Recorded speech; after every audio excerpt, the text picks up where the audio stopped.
Welcome to Eastern Newsbeat. Once again, this is Tricia Ziemer, your host today. I have got a truly big honor. I'm interviewing Elizabeth Anderson from the Australian Chamber Choir. I am so lucky to have met you and been able to hear you and now to be able to interview you. Thanks for inviting me, Tricia. Yeah, it's been lovely. Now, I recently got to see you at your Terra Australis concert. You were the creator, weren't you? Yes, I was. So how did that vision come together? What inspired you to bring together all those components to create it? Well, this program had a very, very long lead time. The idea behind it was to match historical events with pieces of music from the same year. And it's an idea that I had a very long time ago and had just had on the back burner and had never used it.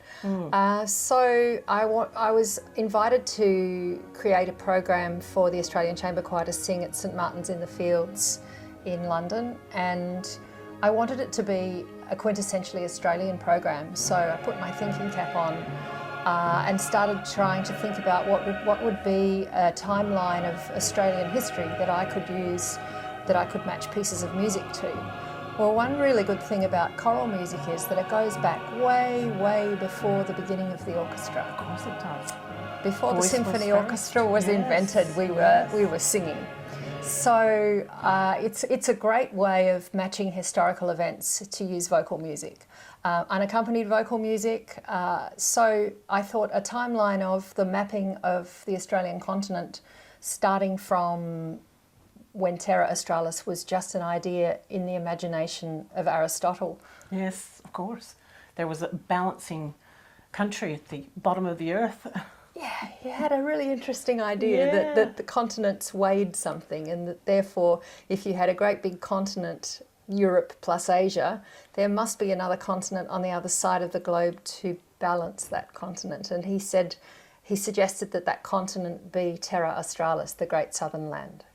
And we still are Australians. Well, thanks to Matthew Flinders, we ended up calling ourselves Australia. And of course, Matthew Flinders features in the program too. We've matched up the year that he published his A Voyage to Terra Australis with some beautiful music by Beethoven. And you explore the fact that Cook was not first. We all know that, don't we? Of course we do. So, well, we may not have been taught that in primary school, but we know that it's not right. Exactly right. But was it the Dutch that came first? The Dutch, on their way to the Dutch East Indies, accidentally happened upon the west coast of Australia. They weren't looking for Terra Australis, they were just on their way to do business in the West Indies. And there were quite a few Dutchmen who sailed up the west coast. And you featured that as well in the concert. Yes, well, Den Houtman fits very nicely with Jan Petersen Svelink. So there's a couple of pieces by Svelink that matched the year when Den Houtman found himself sailing up the west coast of Australia. And how's the journey continue?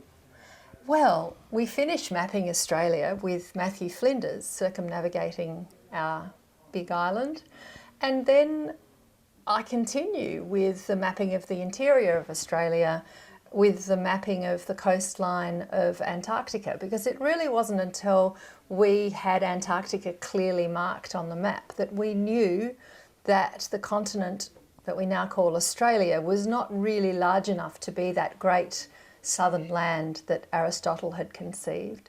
So I continued the story through with explorers until I got to the point where Antarctica was sighted by Russian and British explorers in the year 1820. And very conveniently, in the same year, Bach's motet Lobet den Helden was published for the first time. So a bit of a stretched match there, but it works. Well, that was my question. What inspired you to match which piece of music to which explorer? Oh, look, I just used my resources and my lists of choral works, and it really, I really had to rely on what dates matched, but of course within certain parameters I was able to choose between 2 or 3 pieces for each explorer. Now, some of the pieces that you selected that we're going to highlight in the show today were about the inland exploration of Australia. Yes, that's right. And some of these explorers, people possibly won't know the names quite so well as names like Matthew Flinders. For example, Frank Hann immigrated with his family from Wiltshire and settled in Victoria to begin with.